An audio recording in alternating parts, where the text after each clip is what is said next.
বলুন ডক্টর মুখার্জি, আর সাসপেন্সে রাখবেন না, প্রাণ যাওয়ার দাখিল হয়েছে।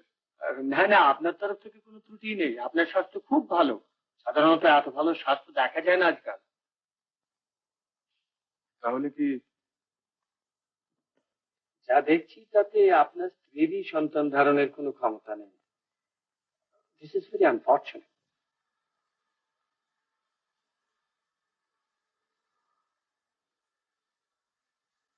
ডক্টর মুখার্জি, সন্তান যেখানে হবার নয় সেখানে মাথা খুঁড়ে মরলেও কিছু হবে না, আমি জানি। কিন্তু মুশকিল হচ্ছে কি জানেন, মাধুরের মনের মধ্যে কোথাও একটা গিল্ট কমপ্লেক্স গ্রো করছে।